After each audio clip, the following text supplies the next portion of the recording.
The Greek gods, the gods of Mount Olympus, were many, and their deeds were the stuff of legends that have grown far beyond the reach of the geopolitical confines of their world, blending into the beliefs of Romans, Barbarians, Celts, Norsemen, and believe it or not, most of today's world.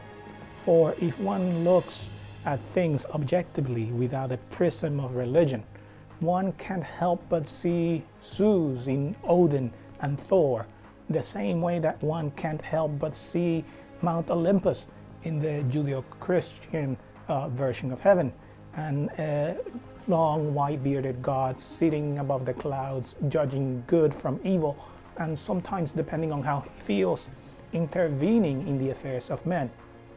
In admiring the Greek gods and learning about their mythology, it must be first admitted that through the Hellene conquest of the ancient world, their gods have grown beyond just the mere confines of the Peloponnesus and the mere confines of Asia Minor, and have, willingly or not, spread through the ancient and modern world. I'm Generalized, and this is Historicity, a channel in which we keep a record of the constant call time, the good and the bad, with the hopes of learning not to repeat the mistakes of the past.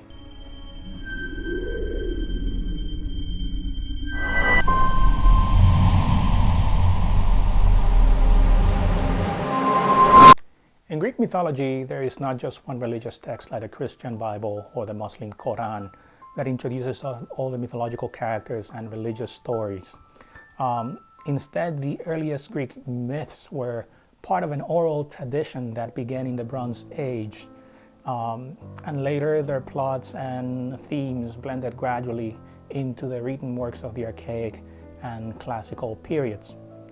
Homer, the great Greek poet, wrote about them in the oldest known work of literature in Greek, the Iliad, and in the Odyssey. There he told the story of the Trojan War, mixing both mythology and religious beliefs with what has by some been considered to be factual history. One of the things he doesn't do, though, is introduce the gods, most of whom are actually his main characters. Instead, he just focuses on telling the story because in the Greek world, his readers and his listeners would have already been familiar with them and their origin stories. Around 700 BCE, though, maybe decades or a couple of years after Homer, the poet Hesiod, who is also regarded as the world's first economist, wrote the Theogony, or genealogy and birth of the gods. And there he provided the Greek world with the first written cosmogony, or origin story of Greek mythology. The Theogony tells the story of the universe's journey from nothingness, from chaos, a primeval void, to being, and details the elaborate family tree of elements, gods and goddesses who evolved from chaos and descended from Gaia, the earth, Uranus, the sky, Pontus, the sea, and Tartarus, the underworld. His Theogony is a large synthesis of a vast variety of Greek traditions concerning the gods, organized in a narrative poem, and explains how they established permanent control of the cosmos. Later, Greek writers and artists used and elaborated upon these sources in their own work. For instance, mythological figures and events appear in the 5th century plays of Aeschylus, Sophocles, Euripides, and the lyric poems of Pindar. Finally, writers such as the 2nd century BCE Greek mythographer Apollodotus of Athens and the 1st century BCE Roman historian Gaius Julius Hyginus would eventually compile the ancient myths and legends for contemporary audiences, mixing and playing with legends much like today's authors such as Rick Riordan and Neil Gaiman still play with the same themes.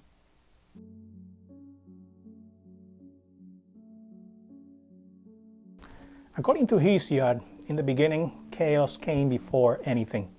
It was a primordial void made of darkness and mass all jumbled in confusion, in which everything existed and from which everything originated. Soon, legend would have it, a cosmic egg form in its belly and it hatched into darkness, producing the first primordial deities: Gaia, the earth; Tartarus, the underworld; Eros, love; Erebus, darkness; and Nyx, the night.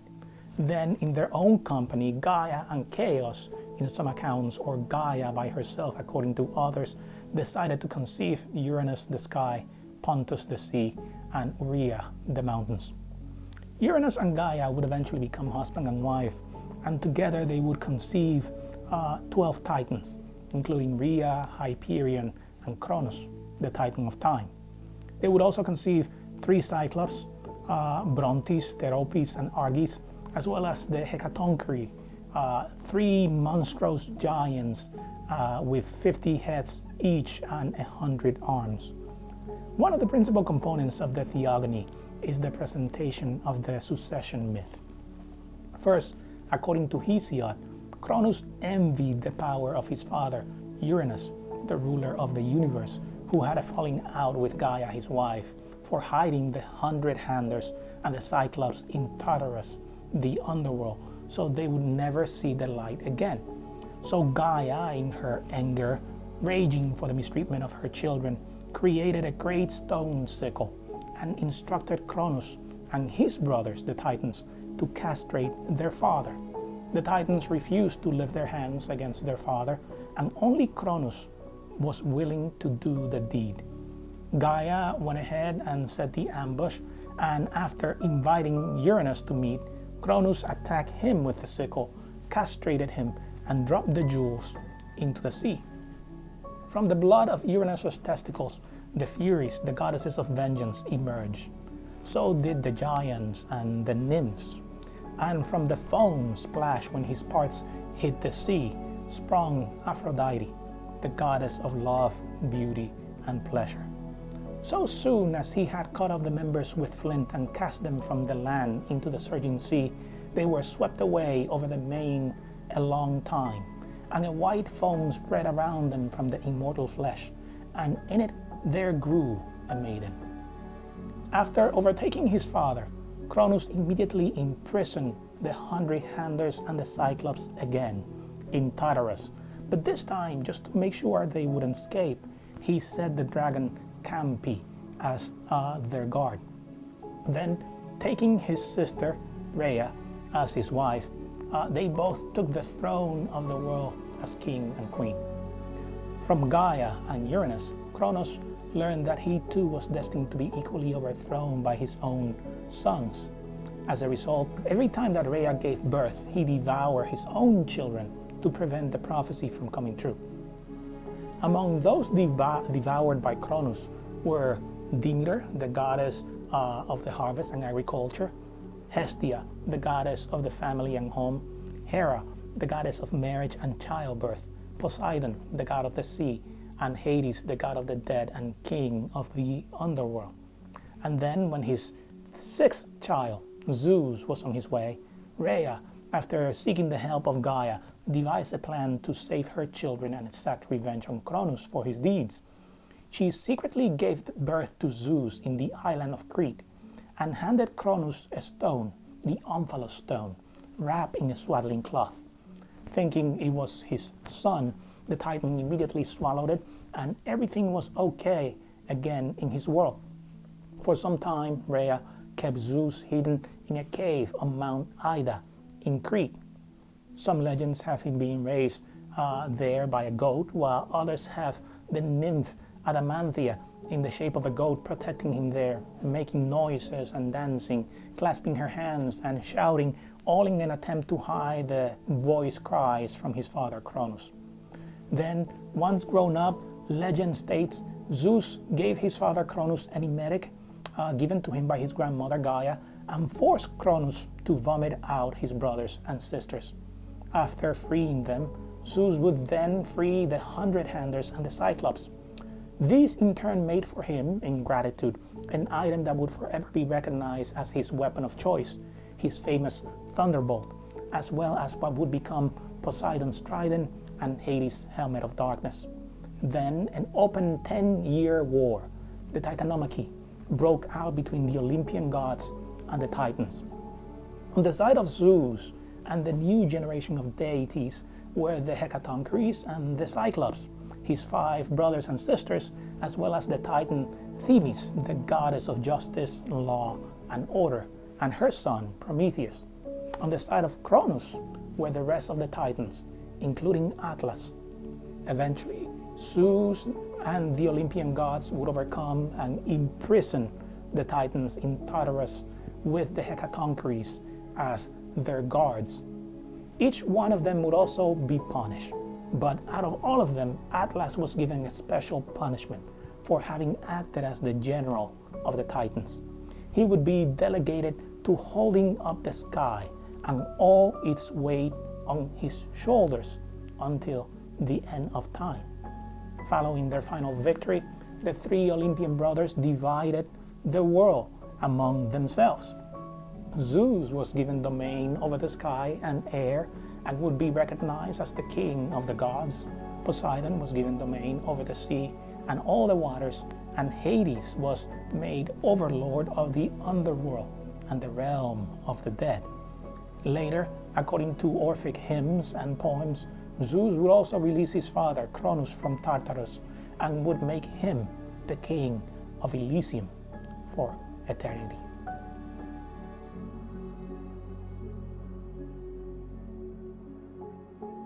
Now, after the Titanomachy, a new crop of immortal gods emerged after Zeus married his sister Hera, and they would represent the best and worst in humanity.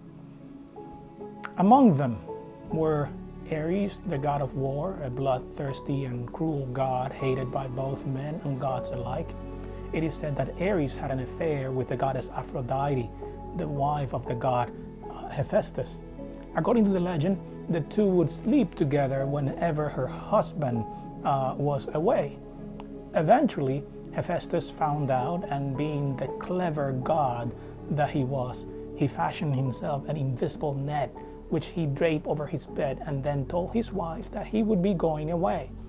He hid behind his creation, and when the 2 lovers slept into his bed, he caught them in the net and dragged them naked into Mount Olympus for all the other gods to see. Only after all the gods had had their laughs did Poseidon intervene and free them. If not, Hephaestus would have probably imprisoned them forever. Hephaestus himself was the god of fire, metallurgy, blacksmiths, stonemasons, and sculpture. According to legend, he was born deformed when conceived by Hera, and upon receiving or realizing of his deformity, he was thrown off of Mount Olympus to drown in the sea. He fell onto the earth and was raised by Thistis, the mother of Achilles, and later he built a magical golden throne which was delivered to his mother, Hera, as a gift. It possessed the finest craftsmanship man or god had ever seen, and some unseen. Hephaestus, angry at the rejection with which his mother had welcomed him into the world, placed invisible fasteners that when Hera sat down on the throne, held her and never let go. The other gods begged him to return to Mount Olympus and free their mother.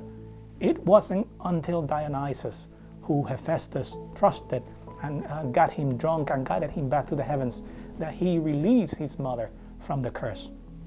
When he was finally among the gods, surrounded by his family, his mother, Hera, felt ashamed of what she had done, and as atonement gave him Aphrodite as a wife. On his own, Zeus would have Athena, who was conceived from a splitting headache with the help of Hephaestus. And from his affairs with other goddesses, Zeus, the most famous womanizer of antiquity, would have Apollo, the god of the sun, music, and poetry, as well as prophecy. He would also have Apollos' twin sister, Artemis, the goddess of the hunt, a deadly archer who is said to have transformed the hunter Actaeon into a deer for stumbling upon her naked as she bathed before setting his 50 hunting dogs upon him and watching him being mauled to death. Hermes, the messenger of the gods and god himself of orators, travelers, thieves, and messengers, was also his son, as well as Dionysus, the god of wine, festivals, theater, and celebrations. Last but not least was Persephone, who would become the queen of the underworld, and whose mother, Demeter, would search for her to no avail. After finding out she had been kidnapped by Hades, she locked herself in her room for an entire year. And as she was the goddess of farming, the world went into famine. Zeus, recognizing the graveness of the situation, decided to intervene. And after finding out the girl was bound to Hades for eternity, he worked out a deal in which Hades would have Persephone for 3 months of the year, the winter months, and her mother, Demeter, would have her for the remaining 9 months, spring, summer, and autumn. He also fathered many demigods, the sons of mortal women who would be half man and half god, among them Perseus and the incredible Hercules, who is mostly known in the rest of the world by his Roman name, Hercules. These were the gods of Mount Olympus, the gods of the Greeks, and how they explain the origin of the world and the constant struggle between young and old, heat and cold, life and death, and many other things. There were many other lesser gods and many other incredible legends, but to explore them all would take more than a lifetime. Suffice to say that the Greek gods are the most influential gods ever devised by man. They would greatly influence the Minoan, Mycenaean, Archaic, Classical, Hellenic periods of Greek life, and they would also change the world as we know it. Rome is not Rome without the Greek gods.